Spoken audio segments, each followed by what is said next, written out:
Donc, je me sens un peu une extraterrestre en tant qu'avocate dans ce…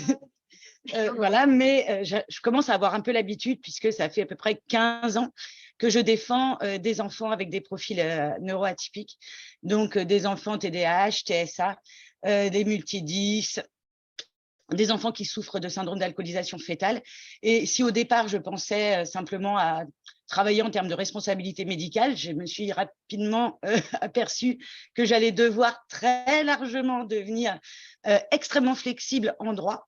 Et donc, aujourd'hui, contrairement à mes confrères, je ne fais pas un droit spécifique, je ne fais pas du droit du divorce, du droit pénal, je ne fais pas un droit, j'en fais plein. Mais toujours autour de la problématique qui est celle de mes clients, qui est donc les troubles du neurodéveloppement. À savoir, donc, la première chose qu'en effet je continue de faire, c'est d'attaquer, et pardonnez-moi parce qu'il y a beaucoup de professionnels ici que j'attaque habituellement, mais ici vous êtes tous bons. Si vous étiez tous comme ça dans la France entière, parce qu'évidemment je travaille dans la France entière et certainement pas uniquement à Paris, c'est encore là que je travaille le moins d'ailleurs, si vous pouviez vous cloner, j'aurais beaucoup moins de travail en fait. Ça, je m'en suis vite aperçue. Surtout vous, madame. Et donc, à l'égard des professionnels de soins, donc on arrive à encore les attaquer en responsabilité en raison des défauts de diagnostic ou des prises en charge qui seraient totalement inadaptées, puisque évidemment ça existe encore, et oui ça existe encore, la culpabilisation des mères, le fait de nier des diagnostics qui avaient pourtant été posés dans les règles de l'art. En fait, tout ce qui n'est pas conforme aux recommandations de la Haute Autorité de Santé a encore malheureusement de nos jours vraiment pignon sur rue, et même dans des hôpitaux et dans le service public. Donc évidemment, ça fait partie d'une partie de mon activité. Une autre partie de mon activité, c'est à l'égard du droit, à l'égard des MDPH. Et donc, je veille à ce que les droits des personnes handicapées, enfin en tout cas des enfants qui présentent un handicap, qui sont en situation de handicap, puissent bénéficier via leurs parents des allocations nécessaires à la mise en place d'une prise en charge qui soit conforme à leurs intérêts, à savoir payer un professionnel paramédical qui n'est pas remboursé par la sécurité sociale, à savoir les psychologues, les éducateurs spécialisés, les ergothérapeutes, les psychomotriciens, qui, eux, comme vous le savez, en tout cas, si les parents qui sont parfois même précarisés par le seul fait du handicap de leur enfant, il y en a forcément un des deux généralement qui qui cesse de travailler, si bien que les revenus de la famille sont bien en deçà de ce qui serait attendu en temps normal, entre guillemets, eh bien, on attend beaucoup de la MDPH qu'elle accorde les droits, en tout cas ceux qui sont conformes à ce à quoi les personnes pourraient prétendre. Donc, je vérifie si les allocations sont suffisamment conformes aux droits des personnes et ce à quoi elles pourraient prétendre, que ce soit PCH, AEH, et qu'est-ce que je fais encore? Beaucoup de droits administratifs. Là, le droit administratif, c'est à l'égard de l'éducation nationale.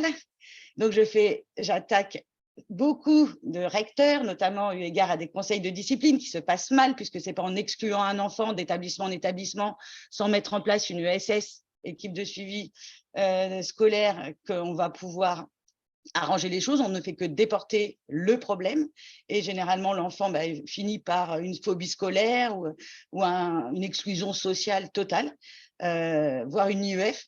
Un IEF, et là, dans ces cas-là, c'est la maman qui trinque, c'est le cas de le dire souvent. Et après, il y a tout ce cheminement qui va se passer avec la protection de l'enfance. Ça, c'est cet autre volet qui est très important, éducation nationale. Avoir une AESH, des aménagements, j'avais déjà lu que ce n'était pas franchement nécessaire. Maintenant, ça dépend si dans l'aménagement, on met le soutien humain, l'accompagnement humain ou pas. Parce que l'accompagnement humain, pour moi, il est très important, mais il doit être adapté, il doit être formé. Et le problème, c'est qu'aujourd'hui, les AESH individuels, quand on arrive à les avoir, n'oubliez pas, je vais très vite parce que je vais évidemment bien déborder mon sujet. Comme vous voyez, j'ai strictement rien préparé. Comme d'habitude, je n'ai pas eu le temps. Et donc, à l'égard des AESH individuels, n'oubliez pas que pour les obtenir, il faut que les professionnels de soins et les paramédicaux, enfin tout ça, toutes ces personnes-là puissent attester du besoin et surtout du besoin d'attention soutenue et continue parce que ce sont les termes de la loi et qu'aujourd'hui, on doit rentrer dans des cases d'un point de vue juridique et si on ne rentre pas dans la case, malheureusement, on ne peut pas prétendre à ces droits. Donc, AESH individuel, c'est souvent ce dont ont besoin les enfants avec des troubles du neurodéveloppement, tout simplement parce qu'ils ont besoin d'une relation duelle pour ne pas s'éparpiller de partout. Et ça, malheureusement, les MDPH comme l'éducation nationale ont beaucoup de mal à répondre à cette exigence qui est liée au handicap. Donc là encore, il y a un gros contentieux. Et puis ensuite, quand on les obtient des MDPH, après, on a encore beaucoup de mal à se les voir attribuer de façon effective. Manque de personnel, donc dans ces cas-là, on fait des référés administratifs, on les obtient en 15 jours, sans trop de problèmes, mais ça nécessite la présence d'un avocat, même si c'est des procédures par lesquelles la représentation ou l'assistance d'un avocat n'est pas forcément obligatoire. Mais il est vrai que pour rédiger un référé administratif, il y a certains modèles sur les sites. Moi, j'essaie d'aider un maximum les personnes parce que, évidemment, je ne peux pas aider tout le monde, mais j'arrive à faire des rendez-vous téléphoniques gratuits de 30 minutes où j'explique aux parents, pour ceux qui n'ont pas les moyens de se payer un avocat, de pouvoir se défendre par eux-mêmes. Ensuite, je fais beaucoup de droit pénal puisque ces enfants, voire tout juste jeunes majeurs, peuvent être à la fois victimes de maltraitance, maltraitance n'étant pas une infraction pénale, on met derrière des coups et blessures, des viols, etc., pour des personnes qui sont en institution et des enfants. Et puis, il y a aussi l'autre volet pénal, lorsque c'est l'enfant lui-même qui se rend coupable d'une infraction, d'un délit, voire d'un crime. Et là encore, on a beaucoup de travail au niveau pénal. On peut aller jusqu'aux assises pour avoir à défendre ses enfants. La question se posant régulièrement de la question du discernement de l'enfant, à savoir est-ce qu'il est responsable ou pas de ses actes, puisque vous savez que la loi en France permet à une personne qui n'aurait pas eu la volonté de son acte et qui ne discerne pas, c'est-à-dire qui n'est pas conscient de ses actes, n'est pas condamnable. Et donc, il y a toujours cette question qui se pose de savoir est-ce qu'on était en discernement, est-ce qu'on a une abolition du discernement, ça veut dire pas de peine, ça ne veut pas dire que la victime ne sera pas indemnisée d'ailleurs, ça veut dire pas de peine, ou est-ce qu'on est sur une altération seulement du discernement, et dans ce cas-là, on aura une peine moindre, mais une peine quand même. Pour moi, la prison n'est absolument pas la solution, ou alors pour ça, il faudrait que des professionnels sublimes, comme tous ceux que j'ai entendus, puissent intervenir peut-être là-bas. Il y a des enfants, notamment TSA, et des jeunes majeurs qui se sentent bien. Il faut leur rendre visite régulièrement parce qu'ils s'ennuient, mais ils se sentent bien parce qu'on est en mode repère, tous les jours la même chose, etc. Et les parents eux-mêmes sont étonnés, c'est les parents qui sont effondrés, mais bon, ça va quand ça ne dure pas trop, évidemment. Mais ce serait vraiment bien plus intéressant que la personne puisse revenir sur les actes et qu'elle puisse, pour le coup, vraiment comprendre ce qu'elle a fait. Et pour ça, il faudrait de très bons professionnels dans les prisons. Mais malheureusement, les bons professionnels, ils sont rarement dans les prisons. Et puis, et là, c'est enfin mon sujet, je fais énormément de procédures devant les juges des enfants.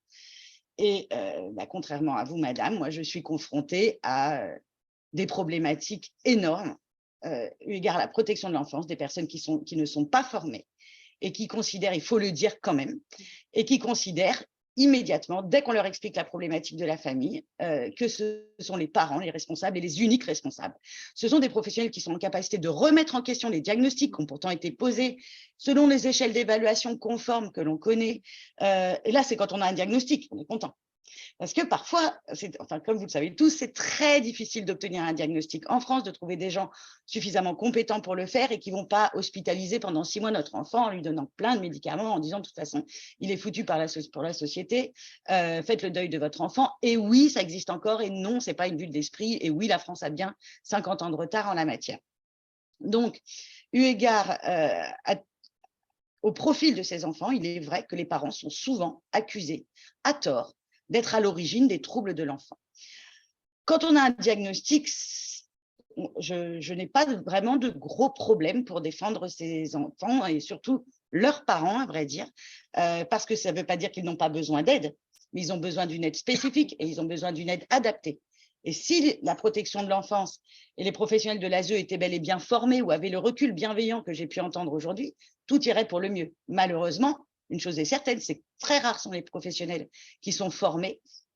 Mais en fait, la solution magique qu'on va trouver, c'est le placement. C'est la proposition qui va être faite. Alors moi, évidemment, je suis face à des parents qui sont totalement effondrés, qui cherchaient des professionnels compétents, qui cherchaient des diagnostics et autres. Et donc, je dois les défendre et je me sers des connaissances que je peux avoir au niveau des troubles du neurodéveloppement. C'est la raison pour laquelle j'écoute avec beaucoup d'intérêt tous les professionnels, les dernières données scientifiques en la matière pour pouvoir défendre correctement ces familles et d'expliquer finalement aux juges que les parents ne sont pas responsables.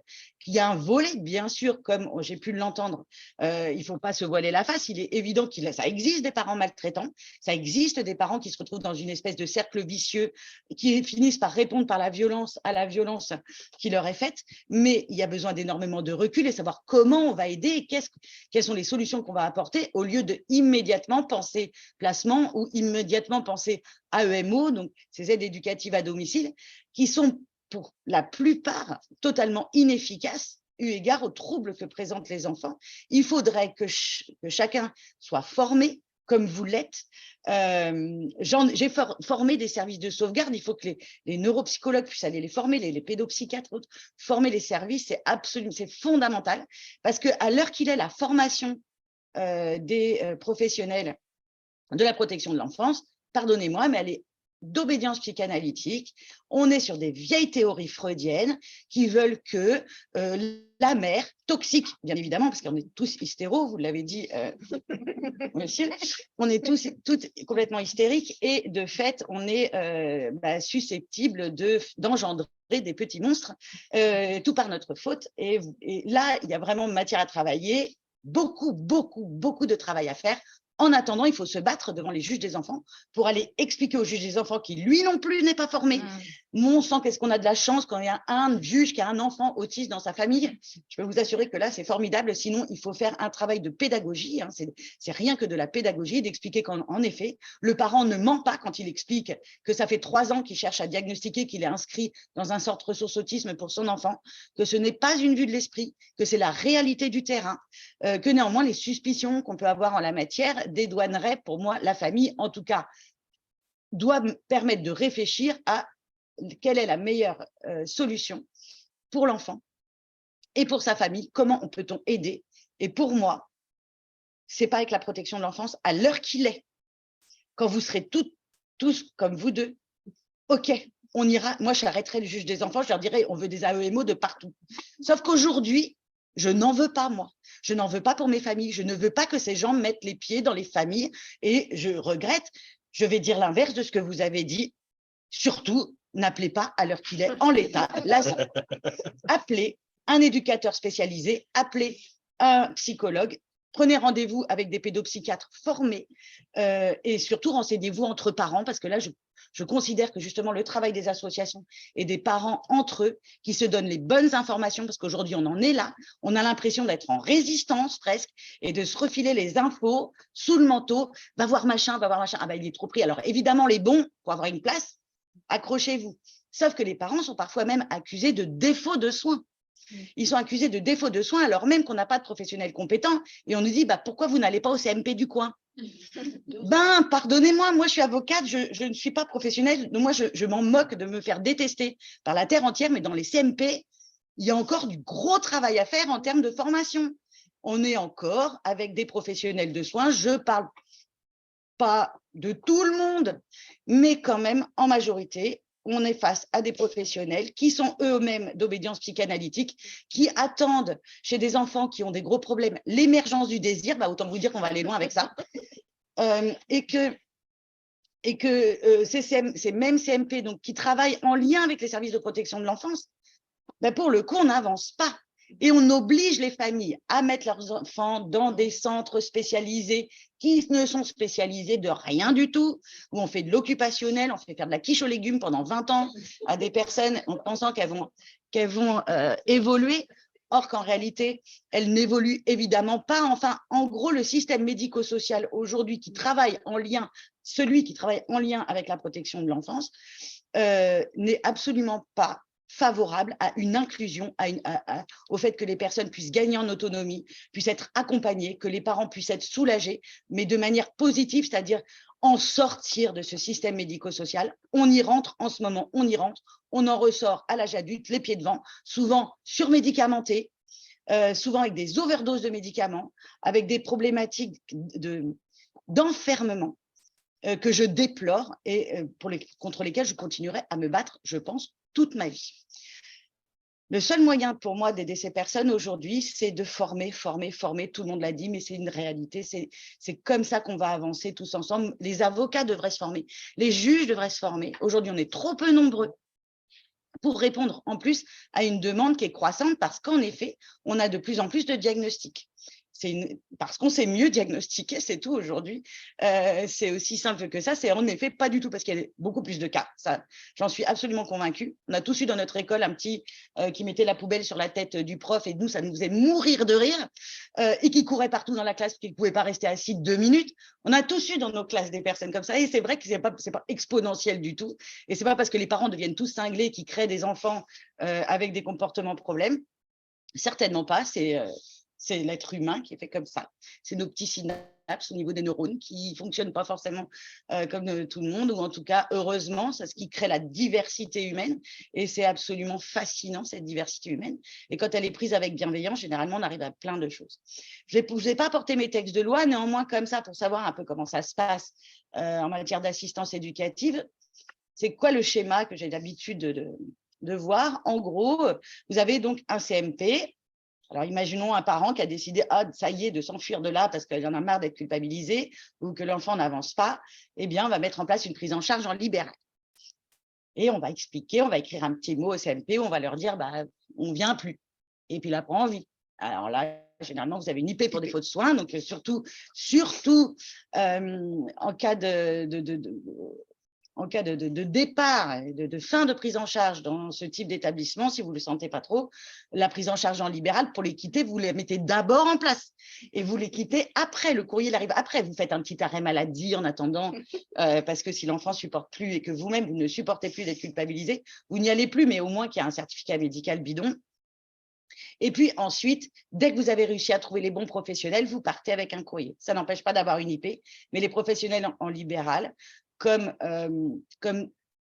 la plupart, ils osent faire des attestations, de dire, moi, je vais prendre en charge, je vais faire ci, je vais faire ça. Et là, on a un vrai projet individualisé avec des objectifs qui sont revus, etc. Ça change, la vie change entièrement. Mais moi, devant les tribunaux, s'il y a une IP et si ça dérape et que je dois me retrouver devant un juge des enfants, moi, j'ai besoin de ces professionnels courageux qui osent faire des attestations sur papier en tête, en expliquant quels étaient leurs objectifs et d'expliquer aussi que tout ça, ce n'est pas la faute des parents. Voilà. Et ça, c'est important parce qu'on croit que c'est évident parce que nous, on est entre nous là. Et maintenant, il y a de plus en plus de gens qui sont au courant. On sait très bien. Et quand on nous dit, il n'y a pas, je veux plus en entendre parler, je ne me place plus sur le fait que le TDAH n'existe plus, ce que vous disiez. Je suis entièrement d'accord. Moi, je ne discute plus avec les psychanalystes. Ça ne m'intéresse absolument pas. Moi, je vois depuis 15 ans ce qui fonctionne. Ce n'est pas ça. Voilà. Et leur discours, je suis désolée, c'est plus le mien et c'est plus celui des bons professionnels. Donc, quand il faut partir, attention de tout bien mettre en place entre-temps. Pourquoi? Parce qu'on a un vrai risque de placement. La machine peut s'emballer très, très vite. Donc, qui est pourvoyeur d'informations préoccupantes? L'information préoccupante, c'est le document que va remplir un professionnel, mais ça peut être le voisin. Quand Titi fait trop de bruit, qui tape dans les murs et que les voisins ne peuvent plus vous voir et qui considèrent même qu'à cause des cris, potentiellement, vous frappez votre enfant, généralement, on a une IP. Ça peut être l'école, parce que vous ne voulez pas que la durée de la scolarisation de l'enfant baisse et que vous voulez maintenir à minima au moins un mi-temps, voire un temps plein s'il en est capable. Pour moi, le parent connaît mieux son enfant que n'importe qui. Et ce que j'aimerais, c'est qu'on réhabilite énormément les parents et les observations qu'ils ont à faire. Et il est évident que quand ça fonctionne bien, c'est qu'il y a une bonne entente entre les parents, les professionnels, l'école, et quand ça se passe comme ça, tout se passe bien et ça peut fonctionner. L'enfant évolue et on va réussir à faire en sorte qu'il soit un adulte heureux, avec des parents heureux. Mais ça demande, c'est un boulot d'équipe, mais surtout, écoutons les parents, écoutons les parents. Les parents ne sont pas tous toxiques, ne sont pas tous malveillants, ne sont pas tous en burn-out. Il y en a qui sont combatifs, qui veulent apprendre, qui veulent comprendre. Ils ont besoin d'aide, ils ont besoin de répit, mais ils n'ont pas besoin qu'on leur retire et qu'on leur enlève leur enfant au point de ne les voir que 45 minutes tous les 2 mois dans un centre médiatisé avec 2 personnes pour prendre des notes de tout ce qu'ils font et de tout ce qu'ils disent. Et d'ailleurs, s'ils leur font un trop gros câlin, on va dire qu'ils ont un comportement inadapté parce qu'ils ont fait un câlin à leur môme qui a 12 ans et c'est plus l'âge. Voilà, donc ça, c'est pour dire l'absurdité du système tel qu'il est aujourd'hui et contre lequel il y a vraiment matière à se battre quand on est bien entouré. Les écoles, donc IP, Et cette IP, tout, va faire son petit bout de chemin, elle va se retrouver sur le bureau de la CRIP, qui est la cellule de recueil des informations préoccupantes. Et là, la machine se met en branle, c'est-à-dire que vous allez avoir une évaluation sociale, psychologique, de la part des professionnels de la protection de l'enfance. Alors, parfois, vous tombez sur des gens comme ceux qu'on vient d'entendre. Et là, bonheur, généralement, c'est classé sans suite. Ou alors, vraiment, la personne, l'intervenante, elle se rend vraiment utile et c'est le parent lui-même qui le réclame.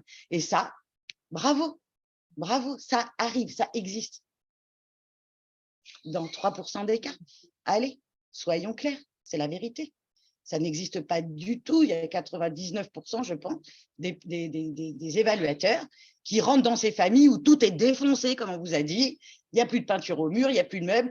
Oh mon Dieu, il n'a pas de jouets. Ben non, il n'a pas de jouets parce qu'il a tous bouffé, en fait. Et tout est cassé. Et alors là, moi qui ai l'habitude de lire des rapports de l'aide sociale à l'enfance, mais je m'arrache les cheveux, j'ai envie de pleurer. Enfin, j'hésite parfois entre rire et pleurer, mais quand je vois la montagne d'ignorance que ça accompagne, je suis bien obligée de le dénoncer. On va nous dire qu'il n'a pas de jouets adaptés, alors qu'en fait, ils sont tous planqués, les jouets, dans l'armoire parce que c'est sur demande et que ça a été vu en protocole avec le psychologue et l'éducateur spécialisé. Voilà, il n'y a plus de papier, il n'y a pas de lit, ben non, parce qu'en fait, à chaque fois, il démonte son pieu. Et donc, pour éviter qu'il se fasse du mal, on a mis le matelas par terre. Donc, on est potentiellement maltraitant. Il a les cheveux longs. Vous avez déjà essayé de couper les cheveux de Titi? Il a les ongles noirs. Ah, vous avez essayé de couper les ongles de Titi? Donc, tout ça, évidemment, ça donne une impression, mais plutôt que d'aller chercher et d'écouter la famille qui va dire, écoutez, nous, on a mis en place des choses. Pour le moment, c'est encore le bazar à la maison. C'est encore compliqué. Oui, il fait des crises. Oui, il peut être violent. Mais on apprend petit à petit à avoir, nous, une réponse qui soit adaptée et on voit les progrès, etc. 9 fois sur 10, un professionnel de la protection de l'enfance ne comprend pas, n'écoute pas le parent et considère qu'il ment. Si bien que les parents finissent par mentir et n'osent plus dire, lorsqu'il y a des violences intrafamiliales, n'osent plus le dire parce que la seule réponse qui va leur être faite de la part de ces services, c'est placement. Or, le placement, c'est un déchirement, c'est quelque chose d'extrêmement violent, de brutal, parce que autant pour récupérer un enfant, on nous explique qu'il va lui falloir du temps pour retrouver sa famille et du coup, on va le voir un petit peu plus. Mais quand il s'agit d'un placement, on n'en a rien à faire. De faire en sorte que l'enfant soit préparé, on l'arrache à sa famille s'il faut par la force publique et terminé. Les parents là-dessus, généralement, comme on les a rendus responsables de toute la problématique, ils ont des droits de visite, mais à pleurer. C'est-à-dire, c'est généralement dans des centres médiatisés. Effectivement, il y a des gens qui prennent des notes de tout ce qu'ils font. J'ai une petite qui avait fait un gâteau pour sa maman.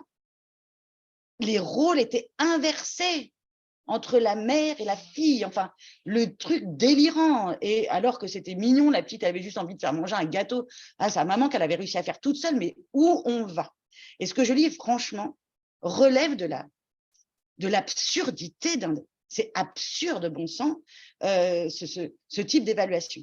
Alors qu'en fait, si on était formé, on se dire, ah oui, il y a peut-être des parents qui ont besoin d'aide. Les parents oseraient parler et de dire, ben oui, en effet, nous, on peut être victime de violences intrafamiliales. Un père qui peut être accusé d'avoir, ou une mère, d'avoir frappé, moi j'ai eu plusieurs, à défendre plusieurs familles, où les parents, ils sont excédés, ils n'ont pas les aides nécessaires, il n'y a rien qui évolue, on les culpabilise et tout ça, et puis en fait, ils sont là, et oui, ça part, le coup part, ça arrive, mais il y a matière à se défendre, ça ne veut pas dire que c'est une personne violente qui mérite d'aller en prison, ça veut juste dire que c'est une personne qui est là à bout et qui a besoin d'aide, d'une aide spécifique, pas d'être culpabilisée et pas de vivre une rupture totale avec son enfant. La problématique du lien, je trouve qu'elle est rarement respectée, de ce maintien du lien entre un enfant placé et son parent. C'est extrêmement rare que ce soit respecté et encouragé. Généralement, le parent, je parle une fois que l'enfant est placé, il va vouloir continuer à se battre pour dire que ce n'est pas lui, que ce n'est pas sa faute. Et il va continuer. Mais plus il va faire ça, plus on va lui dire, mais il est complètement fou, en fait. Regardez, il s'agite, puis il va se mettre à dos tout le service. Et on va nous dire, mais c'est n'importe quoi. Alors, une fois que l'enfant est placé, pour obtenir un diagnostic, autant faire autre chose, prenez un bouquin. Parce que pour avoir un diagnostic, c'est moi en tant qu'avocate qui dois écrire au juge, qui doit écrire au service de protection de l'enfance en disant qu'il y a une suspicion d'un trouble du neurodéveloppement, qu'il y a matière à investiguer, à obtenir un diagnostic conforme, etc. Et il m'arrive même d'avoir à demander à la délégation interministérielle à l'autisme d'intervenir auprès du conseil départemental pour qu'on puisse avoir une place rapide au CRA, pour qu'on puisse avoir un diagnostic. Après, moi, je me trompe, l'enfant, il n'est pas autiste, il n'est pas TDAH, ce n'est pas le sujet. Après, on va trouver d'autres manières, parce qu'effectivement, ce n'est pas parce qu'on a une suspicion que ça tombe. Mais on doit quand même évacuer tous les potentiels avant d'accuser les parents. Si le parent vous dit que son enfant il a des intérêts restreints, qu'il a des problèmes d'interaction sociale, des problèmes de communication, des problèmes de violence, cette escalade-là, bon, on la connaît, enfin, ça se voit comme le nez au milieu de la figure. Il y a quand même des fois, moi, je ne suis pas professionnelle de soins, mais il suffit de connaître un petit peu pour se dire, oh, là, il y a quelque chose. Et puis, on est face aussi à des familles qui, comme on le sait, comme il y a un volet génétique, environnemental, mais aussi génétique, ben, ça touche rarement qu'un seul enfant. Souvent, il y a papa ou maman qui sont eux-mêmes TSA ou TDAH ou que sais-je. Il faut protéger ces parents-là. Les parents n'osent pas donner leur diagnostic. Pourquoi ils n'osent plus donner leur diagnostic? Parce qu'il y a des a priori, alors qu'en réalité, on fait encore partie de cette diversité. Et oui, cette maman TDAH, avec un TSA en plus, elle est ultra anxieuse, mais elle est très émotive. Mais c'est une très bonne mère. Il n'est pas écrit quelque part que parce qu'on est une mère TSA, on n'est pas en capacité de s'occuper correctement d'un enfant TSA. Cela est stupide. Et donc, il faudrait pouvoir s'exprimer, et le seul moyen, c'est de réhabiliter la parole des parents, et notamment auprès des tribunaux, parce que les tribunaux ont ce rôle-là quand même de permettre d'avoir un peu de recul entre certains professionnels, ce qu'ils peuvent dire, et la société, ce qu'elle a à attendre. Et les juges, je trouve, malgré tout, parce que heureusement, j'ai énormément de très bons résultats. C'est très rare que j'ai un placement. J'en ai eu un dans ma vie pour un dossier que j'avais suivi dès le début. Et là, c'était l'affaire Rachel. Je pense qu'on a suffisamment fait de communication sur cette affaire.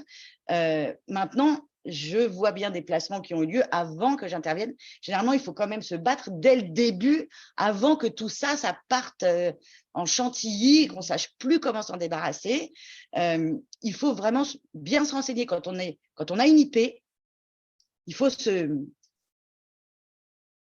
faut adopter un comportement transparent, mais pas trop. Ça ne sert à rien de tout dire parce que vous risquez d'être jugé. Il faut voir finalement à qui vous avez affaire petit à petit. Et si votre intervenant est en capacité de lier une relation de confiance avec vous, ce n'est pas pour vous tromper. C'est parce qu'il a vraiment envie de vous aider. Mais parfois, les parents se dévoilent et parlent de leur peur. Et moi, je lis tout dans les rapports. Et en fait, quand on lit le rapport, vu qu'on prend que ce qui va mal, évidemment, les parents ne racontent que ce qui va mal puisqu'on est face à un service qui est censé les aider. Ils ne vont pas dire « c'était génial, on a fait du vélo la semaine dernière ». Ils vont dire bah, il m'a menacé au couteau et hop, là, ça part dans tous les sens. Surtout quand on est face à des adolescents qui ont des problématiques sexuelles avec une libido printanière qui est dans les écoles, vont toucher les fesses des autres petites filles. Enfin, ça va être forcément un problème éducatif. Donc, il y a lieu vraiment de faire en sorte qu'on arrête d'appréhender ces affaires de cette façon. Une fois que l'IP et que l'évaluation a eu lieu, soit l'aide sociale à l'enfance considère qu'il y a lieu de classer sans suite le dossier, soit elle considère que les parents ont besoin d'une aide sur la base d'un volontariat, c'est une mesure administrative qu'on appelle une AED. Cette AED, donc, ce sont des éducateurs, encore une fois non formés, qui vont à domicile. Et les parents souvent me disent « mais j'ai déjà tellement de rendez-vous, je n'en veux pas de cette AED, je n'ai pas besoin d'un éducateur qui n'est pas formé ». Et je les comprends. Donc, c'est ce que je plaide. Je plaide l'emploi du temps surchargé de l'enfant aussi en disant non, ça ne rentre pas en fait.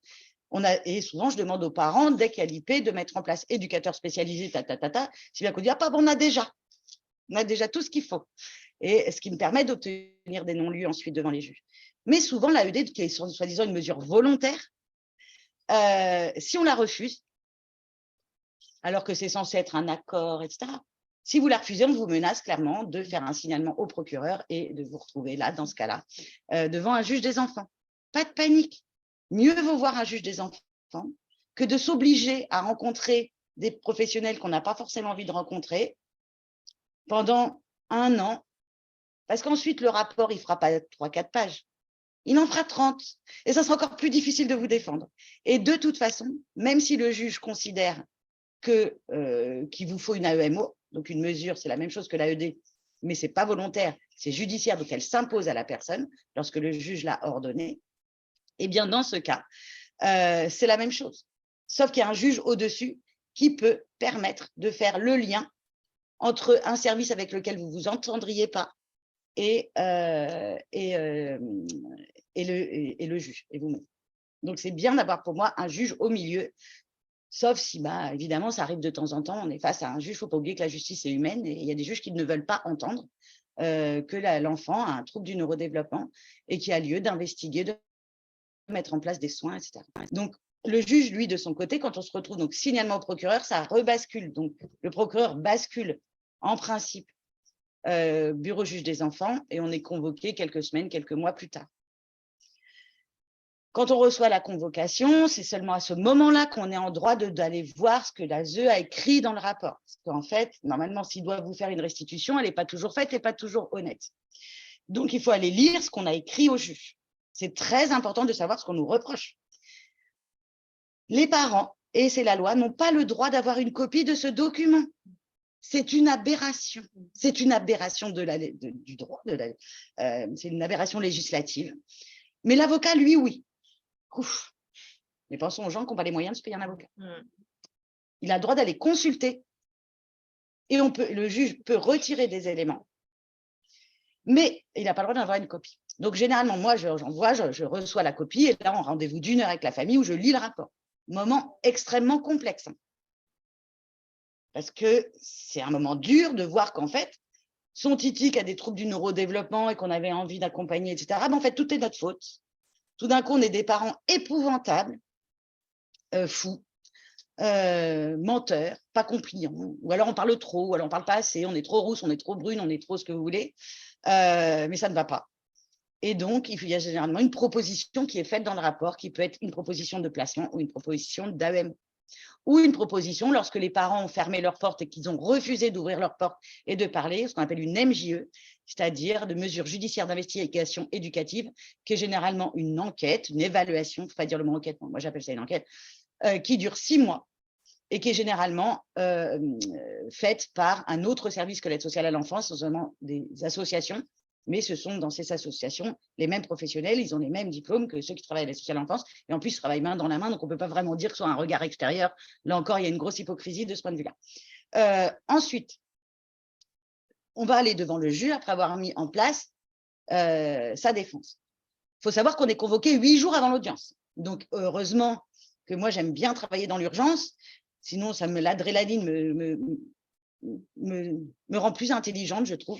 Et quand je vais bien, je suis complètement stupide, en fait. Le bien-être, tout ça, moi, ça m'appauvrit. Intellectuellement, non.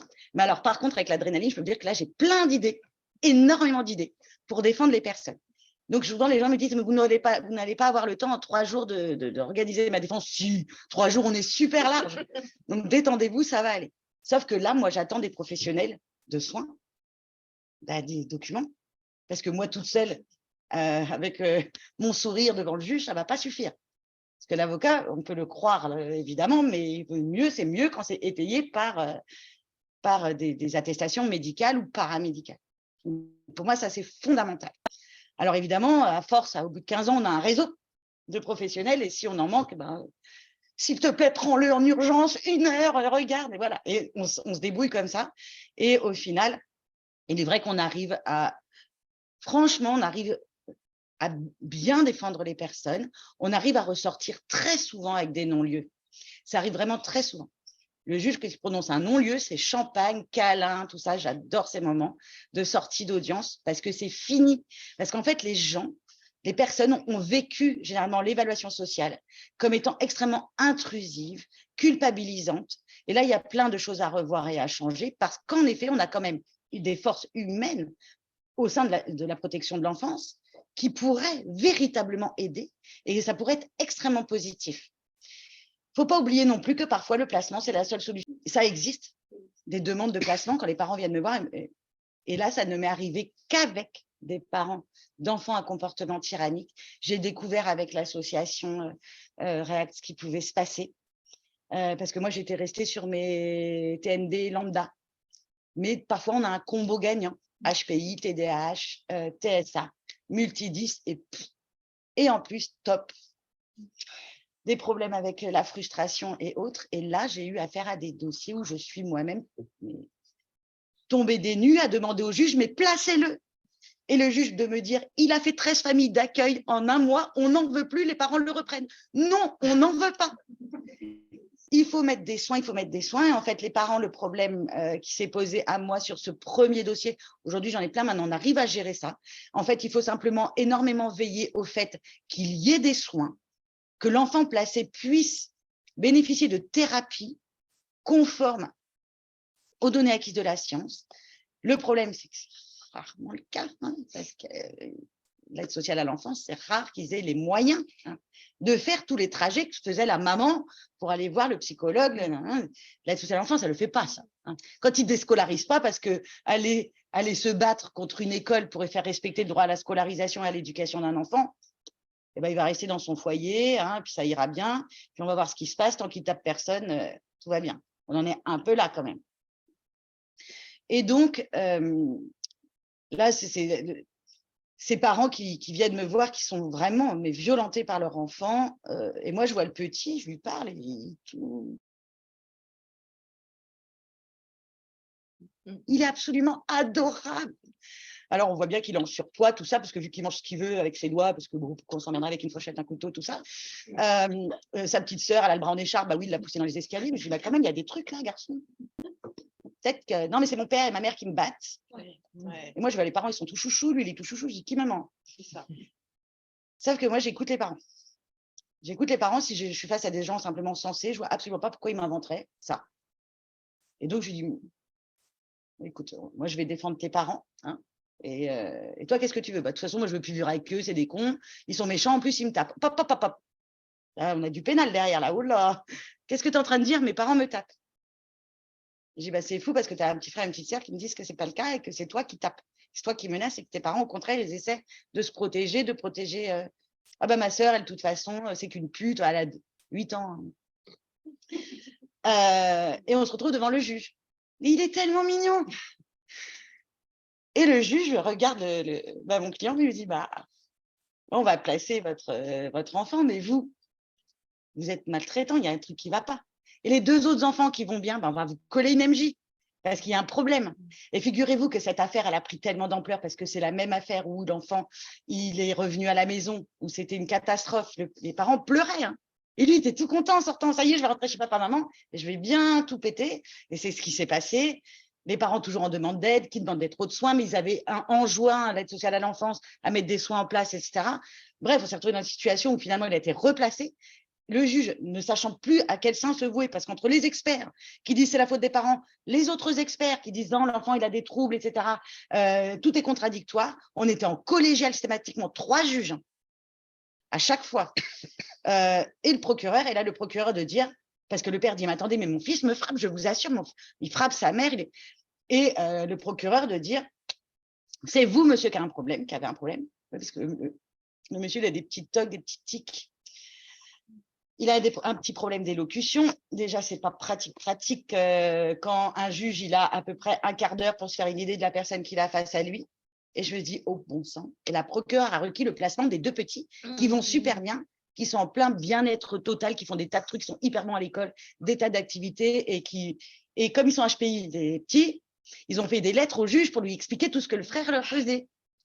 Eh bien, comme c'était hyper bien écrit, moi aussi, j'ai fait « Oh là là là, qui c'est qui a dicté ?» Ah non, c'est vrai, ils ont 3 ans d'avance, j'avais oublié.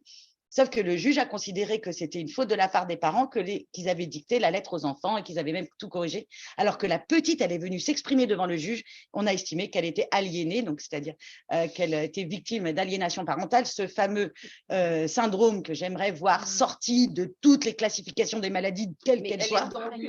Oui, alors en tout cas, chez l'ASE. Et donc, j'en ai fini. Tout ça pour vous dire, vraiment, ne vous laissez pas faire, battez-vous, des solutions, il y en a. Et parfois, ben oui, vous allez être confrontés aux tribunaux. Et dans ces cas-là, ben, pas de panique. Il y a toujours matière à faire mais il faut être bien entouré, avoir une bonne équipe autour de soi, une association qui va vous faire un document pour que le juge puisse comprendre. Et au fond, mon discours est quand même positif, c'est qu'on arrive à obtenir gain de cause. Si, je vous assure. Allez, merci à tous.